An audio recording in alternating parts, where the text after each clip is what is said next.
Hey, good evening, everybody. How are you doing? Sandra Sheffred, host of Racing the Races. And this is supposed to be a Haitian Advocates edition. So one of them I know for sure is about to hop on. And so we're going to give her a few minutes to come. I don't know about my other advocate, whether or not she's available. But, we had some elections like all throughout the United States yesterday. It almost felt like a midterm election cycle because there was so much going on. We had New York, Texas, Virginia, Minnesota. We had, races like all over the place, right? And it was some of the results were surprising, but in a good way, right? So it was called a bit of a blue sweep. And we're trying to figure out if that's going to be like a blue wave coming for the actual midterm elections. So we're excited to see what's going to happen. Like I said, one of the advocates, she's definitely coming on, and we're going to talk a little bit more about the campaign. And before she gets here, I just want to talk a little bit about the show from last week. Oh my goodness. Now that was probably one of the most watched, not most watched in terms of views, but in terms of lives that I've had in a very long time. And it's always because of, that school board issue. It's always some stuff going on with the Broward County School Board, and the facilities issue is the thing of importance. And so, so I think there's been some movement on what was discussed last week.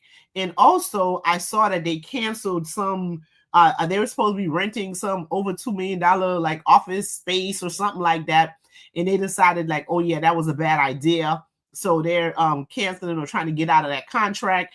And apparently they're going to investigate how it is that they got into that contract anyway, even though it's a whole bunch of schools that are under enrolled. It's office space all over the place, but they were trying to go spend money that they really don't have on some leases. So, figure out what that's about. Apparently that's what they're going to do. So that's the, a little bit of an update on the Broward County School Board facilities stuff is that, they're going to get out of that deal to get some real estate to the tune of a couple of millions of dollars. So they'll save some money that way.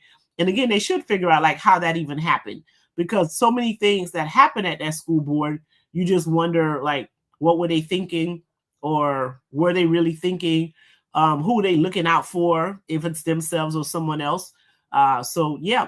And I also want to say that I did get a lot of feedback from the show last week. Different types, all different types of things, right? But what I didn't get was somebody telling me that what Mr. King talked about didn't happen, or there was no there. So in terms of like, whether or not, he doesn't have the personality that people like, that don't have nothing to do with what we talked about. We talked about an experience that he had, and the fact, and from that experience that, there's some truths that came out that have to be addressed, right? And no one has said that those truths that came out shouldn't be addressed, or they weren't real. So if somebody got some response to that, I'm more than willing to hear it. This forum, this platform is open for almost anyone who wants to come. Come on. I've had people of all political persuasions come on the show, both sides of the aisle. I've had libertarians, people that are non-party affiliate. So I've had all different type of folks come on and talk about, what was going on. This episode, like I said, is supposed to be the Haitian Advocates. The other co-host that's coming on, she's not too far away. She should be here soon. But, we're definitely learning that elections have consequences, right? I call this Election Have Consequences episode because we're still in a government shutdown. I think it's finally broken a record to be the longest shutdown in history, right? And there's no end in sight because my understanding is that the GOP don't want to come to the table and talk. They just want, the Dems to just let them do whatever it is they want to do, even though that's not to the benefit of the American people. And so with that impasse, how do you see an end in sight? And then I heard today, or maybe it was yesterday, that the president says he's not going to allow anybody to get SNAP benefits unless the government reopens. Let me tell y'all something. That should be a non-negotiable in terms of I don't get a SNAP benefit if you don't reopen the government. And the issue is about healthcare and the cost of healthcare. Now, I did see something that said the average person who gets SNAP benefits is about $187. And don't get me wrong, I am not downplaying what $187 mean to a whole bunch of people. I'm not doing that at all. But what I'm saying is, if people decide to go ahead and say, okay, we're going to reopen the government so these folks can get $187, when they get their insurance bill, that $187 ain't going to mean nothing. It's not going to mean a thing, because you're going to get an insurance bill that's quadruple or even more than what it is that you were used to paying. So it's not going to help you in the long run. So as painful as this experience is, as painful as it is, the cost of healthcare is already outrageous in the United States, and we don't need to create any more space for it to get any more expensive than it already is. So, sometimes we got to walk by faith and not by sight, stand still and go, just ride this, and let's see if these folks do the job of the people, because they were sent there to do the job of the people. And it seems as though they want to be there doing the jobs that benefits themselves or their few big money donors. And that's not okay. It's already, and I'm going to use the word bad enough that, the 1% was able to get a tax break that's basically going to bankrupt the government, right? And then now you want to create a position where these individuals can get more money at the expense of regular folks. And that's just not acceptable. So I understand the pain of it. I know a bunch of people who work for government. They haven't gotten paid in, forever. I mean, not forever, but missing a couple paychecks is not something that a lot of people can truly afford to do. And so, yeah, we have to tough this out, because what the administration is trying to do isn't right. And besides saying there's no SNAP benefits coming out unless the government reopens, another proposition that the president has is to say, change the rules so you don't need any Democratic vote. Now, how un-American is that, right? How un-American is that to say, oh no, we're going to change the rules and just bully our way into something that the people doesn't want, right? And we have to be very vigilant about the kind of things that's being said and what the procedures and process that's being created by this administration, to say, oh no, we're just gonna, create it where we can just do whatever we want. No, that's absolutely unacceptable, because this bad behavior is not going to just end. That's just going to be like the new way of doing business, and that can't be the way of doing business, because it's a very un-American thing to do. So we're going to see how that turns out. Now, we're also talking about how elections have consequences. We're talking about all the wins that took place. I hope it is setting the stage for people to pay attention to the folks that they sent to represent them in Washington, D.C. last year. And so next year, you don't send them back, because they're not doing your work. They're not doing their jobs. They're not doing what it is that the people want or the people need. So there's no way those people should get reelected in 2026 to continue more of this. This has been a very painful experience for so many people, so definitely pay attention. If your elected official was one of those people that voted for that big old terrible bill that's causing all of this problem, if your elected official is part of the reason that you're feeling all of this pain that's going right now, don't send them back. House of Representatives members of the House of Representatives serve 2-year terms, and so they have to run again in 26. You don't need to send them back in 26.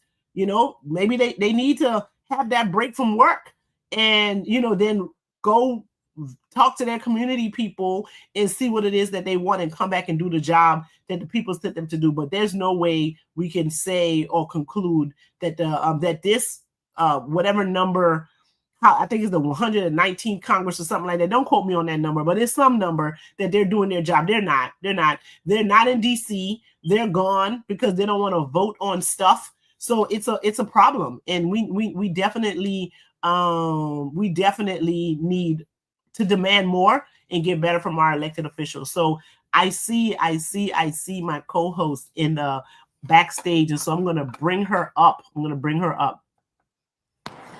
Hi. Hi, how's it going? Great, great. I'm sorry if I interrupted your conversation. No. I was listening. I was just running my mouth, getting time, giving you an opportunity to come on. Yes, definitely. So, did you hear any of what I was talking about? Because I No, really want to talk about the outcome of the elections. Was there any that stood out for you from yesterday? really. I don't even know where to start. I mean, Mm. obviously Zoran was huge, and that was that. Controversial too. I mean, Controversial too. it was controversial, but Yeah. it was a movement of hope. Hmm. And on the anniversary of Barack Obama, like Yes, that's right. That was that November 4th. That's that right. just gives me chills, Yes, yes, right? that's absolutely right. And then on top of that, Prop 50 in California, Hmm. that was a huge one. Um, there's also the lieutenant governor that is also the first Muslim elected as a lieutenant governor. Is it for Virginia? Was that Virginia? Yes. Okay, And okay. then Because they have a female governor there. governor, and now they have female She lieutenant beat governor. Winsome. We're Yes. all about our Caribbean folks, but Winsome was on the wrong side of history. So sorry, ma'am. That was a Republican Listen. nominee that was an African American female, former Okay, but Marine. let's talk about that for a second. Do you see Okay, that let's. Trump did not endorse her? Are And you but surprised? And well, so he said he didn't endorse her because he knew that she wasn't going to win. But uh, Petrelli, I don't know how to pronounce his name, the one in New Jersey wasn't going to win either, and he endorsed him. So let's just go to Yeah, the fact that you're racist. It doesn't matter whether the person is Republican or not. You're not supporting a black person, and then you're also definitely not a sexist. black woman. Definitely And not you a black woman. exactly. So you're racist Mhm, and sexist. It doesn't matter mhm. if they rep your color. You're not going to represent them. There No, I mean or he supported black male Republicans. He just not he's just I can't imagine him supporting a black woman. But he yeah. supported some. I mean, what's his name? Out of Tim Scott out of South Carolina was at his inauguration or the Republican National Convention talking about something. Yes, yes. The select few, the token ones that make the cut. So And he got a brother is the Secretary of HUD. I mean, there's a black man over there. like I said, endorsing them for a position like that, especially a Uh-huh. black woman, not happening. I mean, I know Mm-mm. he's endorsing Byron Donalds, but listen, whatever happened last night, I need that to be sort of the the hope, the light at the end of the tunnel for Mm-hmm. 2026 because we cannot have Byron Donalds as our governor. We cannot. So, but what Florida gonna do? Because Florida got David Jolly on the Democratic side, which I'm like, what y'all talking about? And I believe Jason Pizzo is supposed to run as an independent, so that's gonna split some votes. So what Florida? I mean, Florida's Okay, gonna but be has he tricky. decided yet? I Has he mean, made that I mean, known? the fact that he went from a Democrat to an independent in just enough time so he can launch a gubernatorial race sounds like he ain't said, but he kind of said it. I don't know. So, can I ask you, do you have a clip of Zoran's speech from last night? No, I don't have one, but I should have queued one up. Like we definitely can revisit this conversation and queue it up. There was a part of it that just felt like the coming together of different cultures, different backgrounds, different. I'm sorry, I just got to the location. I'm going to be stationary in just a moment. Yes, okay. But there's definitely something to be said about unifying Mm-hmm. unifying our party, unifying the people, didn't matter, doesn't matter where you're from, that everybody came out. Over a Mm-hmm. million people, Mm-hmm. a million people. The largest voter turnout since 1969 in New York. Can you imagine? Your reception was actually better I where mean, you where were started. they? Oh, Yeah. hold So on one yeah, your second. Hold sound on. was better where you started, and now you broke up a little bit. So I don't know if the old spot is better than the new spot that you're trying to go into. Because we lost your Be right visual, back. but I did see some clips of Mandami, and I'm here for it just because what we were doing, what the country was doing in this time is not working, and there are times where you need some sort of change. Now what that's going to look like, that part I can't say, you know what I mean, because some of the people that voted for Trump in 2016 said that they were ready to drain the swamp and all of that type of stuff, and they wanted to take a chance on somebody that wasn't a career politician. Now I don't know why they wanted to take a chance on him, given all the things that was known about him. But it was just a whole idea of people wanting to take a chance and try something different. And I think that's what Mandami does. Is that people are like, you know what? We need somebody that's going to just come with some bold new ideas. Acknowledge that. Listen, it's too expensive to live places. Housing is too much. Just everything costs too much, and you also want to have somebody who's a little bit more relatable to that experience. I think the younger generation. I'm not part of his generation. I'm old. I think I'm old enough to be his mama or something like that, right? So I'm older than him, and this generation behind us, they're just living in a very different world. They're having a very different experience than we've had, and so they're like, no, we need to do something different, and they also, I think, have access to so much more information, that I think that when they do look at things, they look at it from a more global, like just a bigger perspective.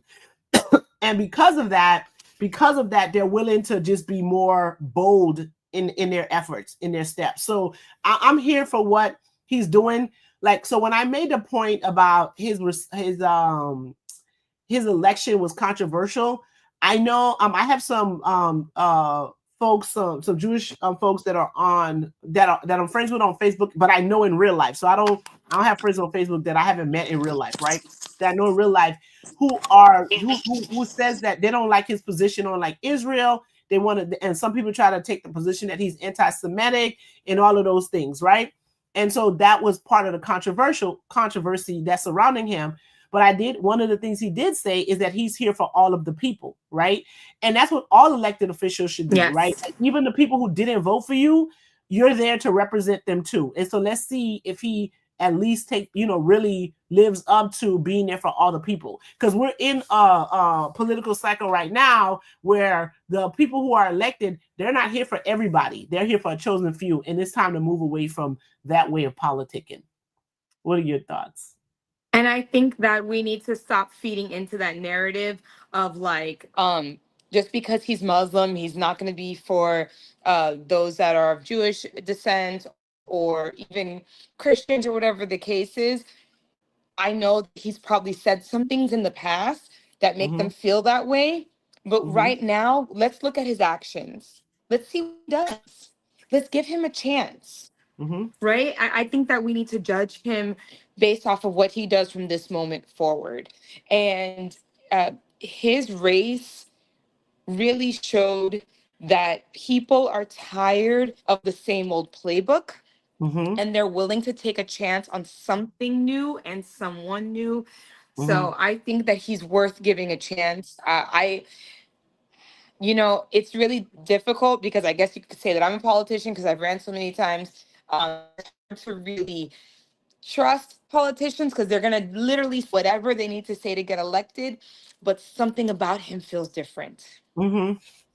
And not all of them say what they need to say Yeah. to get elected, right? Like, some of them do that you know that we're like, bro, you lying. That can't even happen, right? Now, I mean, so I think there's a difference between being aspirational and just straight up lying, right? Like Mm-hmm. some people are like, when I Yeah. get there, I hope to do all of these things, right? Which, if there was the right level of cooperation, those things probably very well can happen, right? So there's some aspirational part of it that, okay, but there's some folks that are just straight up lying. Like they don't even believe the things that they're saying that they would do if they had an opportunity to do that. And I think that's a distinction. So a lot of what he's saying may be aspirational, but it's all things that should be doable Mm-hmm. if everyone's on the same page and recognize that it's too expensive to live. Like they're treating housing, and that's throughout the country, because we're in South Florida and the numbers are Mm-hmm. ridiculous what people have to pay for housing, right?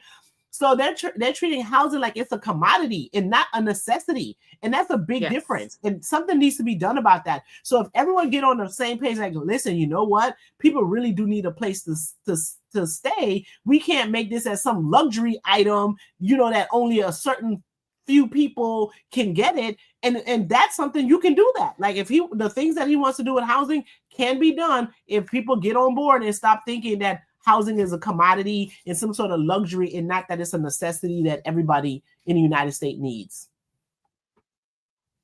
So what we have to understand is that everything is built on a system.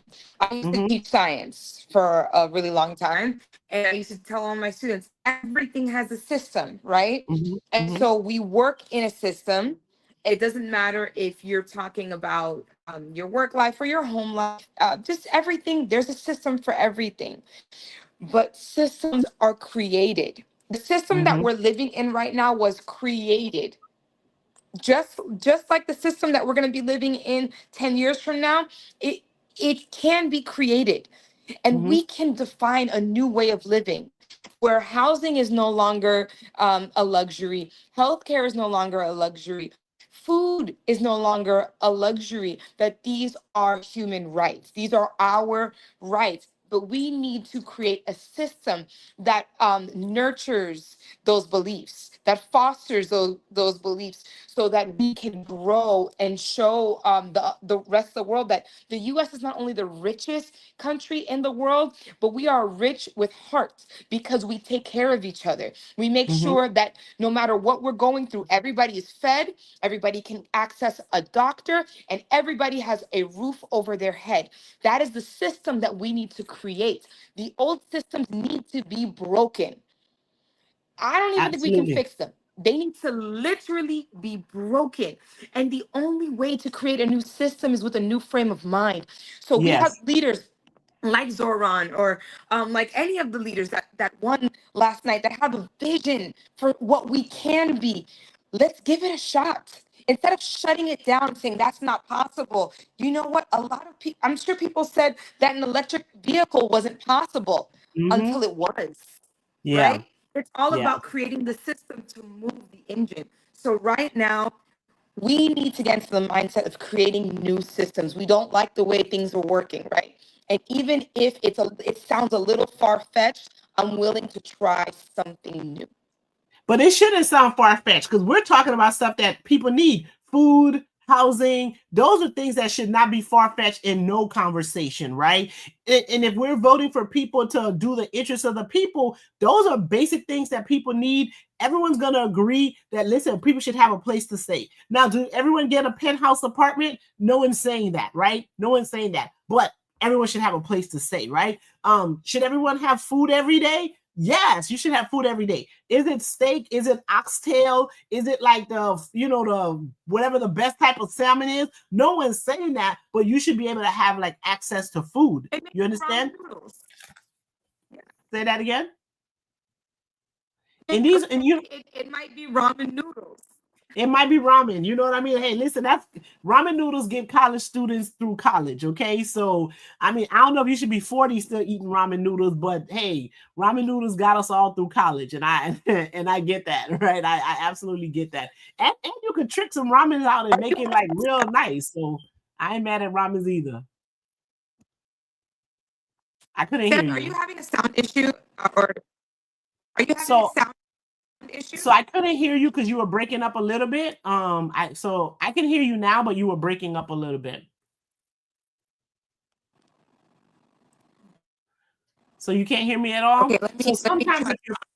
sometimes if your phone rings, it can trip up your sound, and you may need to go out and come back in. So I don't know if that's what happened and why you can't hear me anymore, but sometimes you need to do that. Yeah. So yeah, it's all this, it's all the technical stuff or whatever like that. She wasn't able to be stationary, but she's definitely making an effort. And while Christine was on, she was making some valid points about, we do need to change the way things are going. And usually I think sometimes when things get so bad, they get that bad in order for them to get better. They get that bad in order for them to get better, because I truly believe that a lot of where we are right now is like, how low can we go, right? This is an opportunity for folks to move up. And I think some people needed to see it get this bad for them to be willing to make a different choice, and try to, just make a different choice and give somebody else an opportunity to bring some different type of vision in ways in which we can move forward in the United States. And one of the things that I was talking about a few was about how this isn't the first time that we've seen people have to rely on food banks and food pantries and all of those things, right? During the last time, when 47 was 45, by the end of his administration, with all of the things that was going on with COVID, I used to volunteer at different food drives, like the drive-through food drives and everything. But people, listen, we're 10 months into his administration and people are already getting food. But what I do love is how the community have come together and are being supported. There are restaurants that are offering free meals. There are elected officials, local elected officials that are having food drives in their cities to help people out. There's food pantries that's putting information out there. So people are coming together, right? Because in this moment, it's like, okay, if you can't rely on government, we need to rely on community. So community has been coming together to provide what it is that the people need. Now, how sustainable that is, we're not sure, but we know that we're going to continue to look out for our neighbors, look out for our friends, look out for our family to make sure they get what it is that they need. And again, from what was happening last night, we need this blue sweep to become a blue wave. And all those elected officials that haven't been doing their job, they need to go. They should not get reelected. Go ahead. Can you hear me? Now Go that we ahead, talk Christine. about food banks, I want to just do a shameless plug. Can you hear me? Yes, I can hear you. Can you hear me? Yes.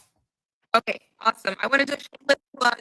December 13th, we are organizing a food exchange, a community food exchange. What is that? That is people that have more than enough are giving, and they are purchasing specific items. This is not just I'm going to give peas or canned carrots and corn. We're making a list of items that people need, and those that have are giving. And we're trying to coordinate it with the BOGO specials so that you buy one for your house, you buy one for someone else's house, and the people that have will have a certain time to drop off their food to the food exchange, and those that are in need will be able to come and pick up from the food exchange. Now, what does this do? Where I'm trying to create a system in where neighbors help neighbors, where we don't have to wait for the government to say, hey, we're going to fund SNAP, or maybe we won't, or maybe we will, or maybe we'll do it halfway Tuesday. We are trying to really rebuild community, and the idea of if you need something, so we're organizing a community food exchange December 13th at Holy Family Catholic Church in North Miami. I will get the flyers so that everybody can prepare for it and participate. Even if you can just give a box of spaghetti, just know that we are being intentional with what we're giving and that it is going to a good place. If we all help each other, no one should go hungry. Yeah, that's absolutely true. So I didn't get the full name of the church, but Christine was talking about, because you were breaking up a little bit, but we heard most of it. She's doing a community food drive December the 13th at a Catholic church, right? And what we're gonna do is like there's gonna be a list of items that they want. She's hoping that people do BOGO, buy one get one free. You keep one and donate the other, so people who are in need can come and get that. She's putting the flyer together, and we're gonna promote that event throughout the next a month or so in order for us to do that. And that it'll be awesome because it'll come in time, just in time for the holidays, for people to have, when they come together as family, they'll be able to have food and something, something to eat. And so, these are all things that are very, very important. We need that. In this right community, we're going to have to look out for each other. We're going to have to support each other in this moment, since we're being failed by our government and our administration at this time. We are absolutely being failed, but it's okay. It's okay. All right, go ahead. So go ahead, Christine. Were you saying something? No, so I think it's breaking up. And we really wanted to do like a show that was about 30 minutes. And I know she's on the road and the reception is a little tricky, but go ahead and say your final thoughts, because we're at like 40 minutes. We're at 30 minutes, but I know you have like a hard stop, and so do I. So just go ahead, say your last thought. And we didn't get to what I didn't get. I'm telling you to say your last thought, but I did want to say one thing. I was surprised by the outcome of the Texas race, like that race House 18 for the person that died, because there's this young man Isaiah, I can't remember his last name, who was all over TikTok. I mean, I really thought he had far more momentum than the results of that election had, right? So there is going to be a runoff, because it was like 16 people in that race. That's usually always a problem. It was like 16 people in that race, combinations of Dems and Republicans and some other political affiliation. But he did not, for the presence that he did not perform well at all. And I was actually very surprised by that. So sometimes, you're not surprised. So I wanted to say, like, so sometimes you may see these people, they have all these videos everywhere, but it means nothing, right? It absolutely does not necessarily convert into votes or numbers. So don't get fooled by that, because I really thought he would have performed better, and he didn't. But you said you're But not we surprised. knew he wasn't performing better for a little while. We knew that the woman there was an endorsement that was made early on. I believe that she's more of an establishment pick, and I knew that that was not going to go in his favor. You can be very popular on TikTok, but if you do not have the right strategy, you're not going to advance. You won't make it to a runoff. You may not make it to win, because it's all I don't want to say a facade. That's not what I want to say, because I do think he worked hard, but the focus is off. So you're spending a lot of time on TikTok, but that's not your voting base. That may be your donor base, but that is not your voting base. Yeah, You've because got I was in Florida and I saw him all the time.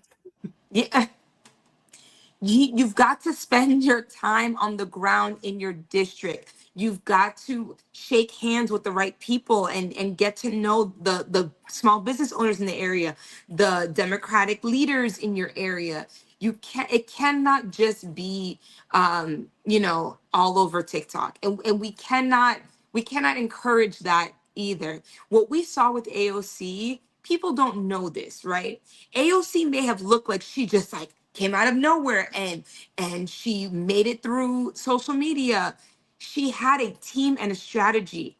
And one of those people that were on her team that built the entire strategy actually lives in South Florida, and he was in a race this week. Michael Hepburn, who was running for the mayor of City of Miami, was one of the people that were part of AOC's strategy team. So I just want people to understand, you can't look at all these races and think, okay, good, I can just jump in, I can do a really great TikTok videos, I can build this really cool social media movement, and that's going to get me the win. Strategy on the boots on the ground is that's what's going to get you your win. Okay. And it's not just social media. Social media will get you dollars, and you need dollars to run a strong race, but how you spend those dollars matter.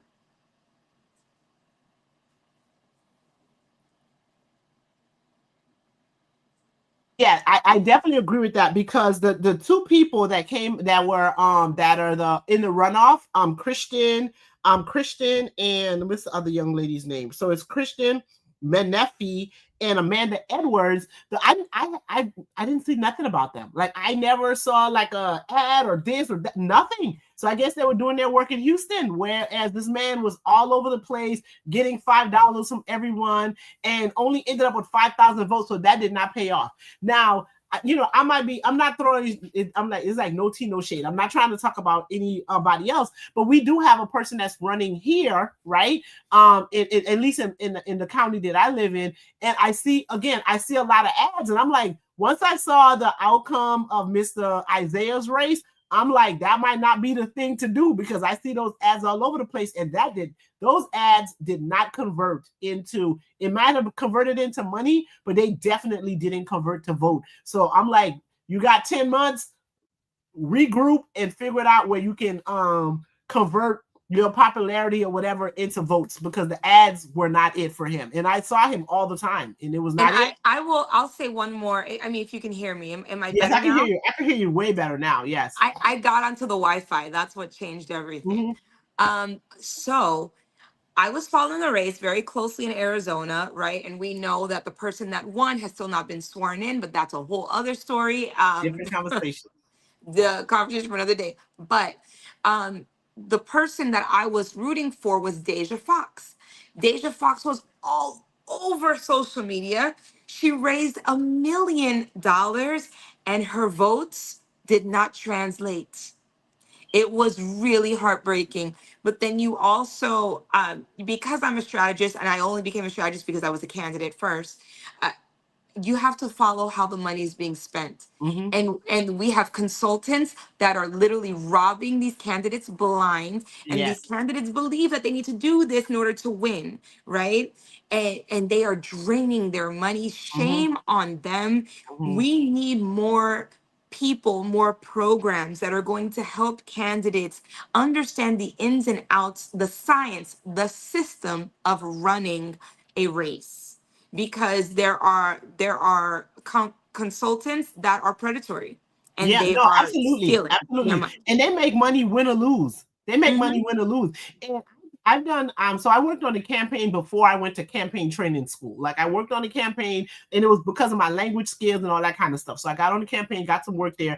And but I'm a regular person, right? Like I'm one of those people who like I have like a like elite education, but then I'm also a very regular person and I stay connected to the regular community that I grew up in. So I think I have a little bit of the best of both worlds in some sense, right?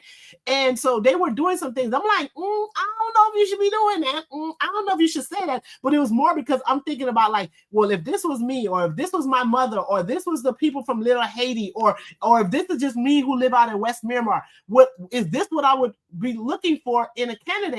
And so many times my answer was like, no. So then and they didn't listen. They ended up losing. And then because of that, I was like, I mean, was I so far off? And I went and I did campaign school at Yale. I did Emerge. I did all those. I did one with in South Florida. I did some stuff through the FDP. So I really was like, I need to understand to see like if I was so far off. And from my training, I'm like, I wasn't wrong, but I wanted to, sometimes people don't take what you're saying because you don't have the credentials to back it up. So Hmm. I went and got the credentials afterwards to kind of back up what I was already saying.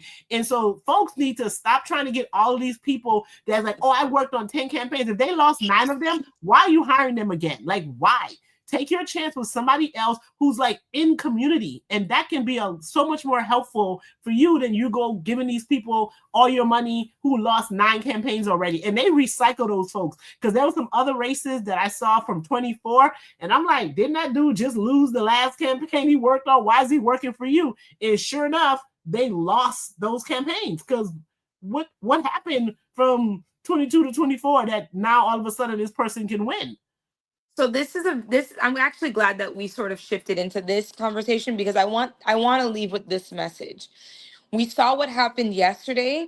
I need everyone that is considering running, especially in Florida. I do not want you to think that you can just ride this wave and that's going to get you a win. No. Please, please, please do not think that you can go out and you can be Zora and you can be. I'm not saying that it's not possible. I'm just saying focus on your strategy. Understand your electorate. Your electorate is completely different from the electorate in New York. Mhm. Everyone's electorate is different. You have to understand your voters, understand your community, get to know them, know their issues, know what they need you to fight for. Do not try to keep up with the Joneses, spending money here, spending money there, thinking that that's going to get you the win. Mm. Your win is in your people and the movement behind your fight for them, not your fight for the seat. This Yeah. isn't about you. It has to be about what you're doing for your community. And you cannot do that by just thinking, oh, I'm going to show up at these protests and I'm going to be all over social media. That is not how you Yeah, win. social media is not that. That's definitely listen.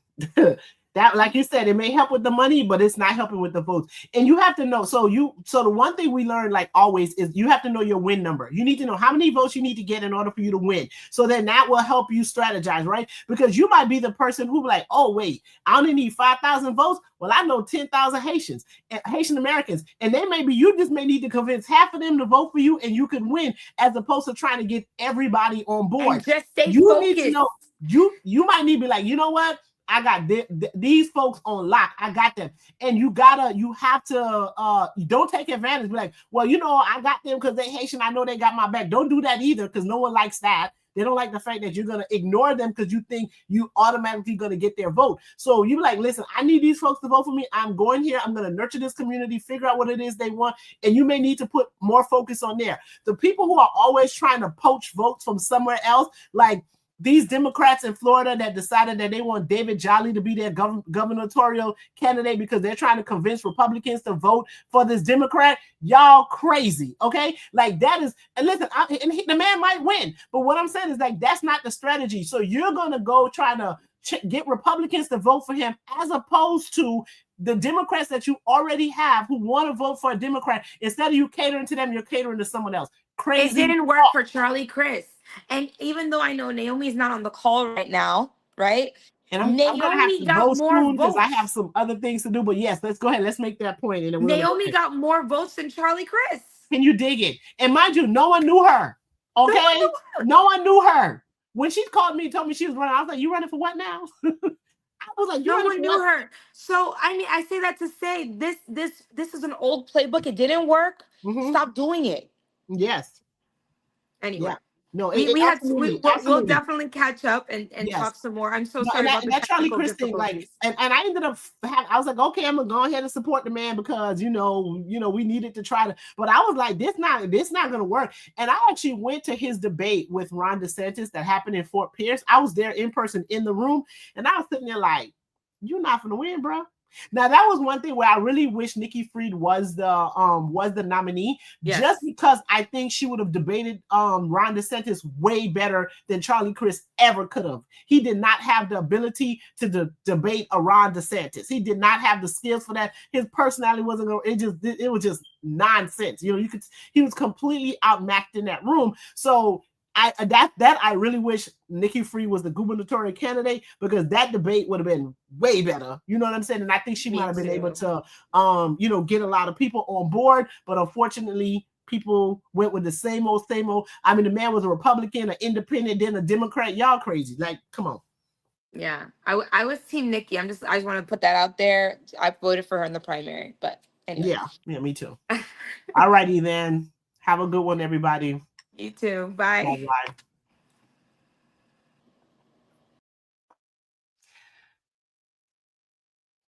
Hey y'all, Sandra Sheffred, host of Racing the Races. Go ahead, please subscribe to our YouTube channel called Racing the Races. Subscribe to our TikTok page, Racing the Races, and like us on Facebook and Instagram, Racing the Races. Go ahead, support the page. I'm tired of getting crazy comments from these white dude trolls that's mad. Like, why y'all mad in the comments now? So come on, y'all, those who are fans of the show, go ahead and subscribe to the YouTube channel. Also, comment on the video. Tell us what else you would like to see, instead of me having to read all these trolling comments. But I see it as a compliment because I showed up in their feed and I really don't know who they are. And since they're not challenging the content, the content is good. They want to make personal attacks, but that's okay. So I need y'all to go ahead and subscribe to the YouTube page, subscribe to TikTok. All of it is called Racing the Races, and go ahead and like us on Facebook and Instagram.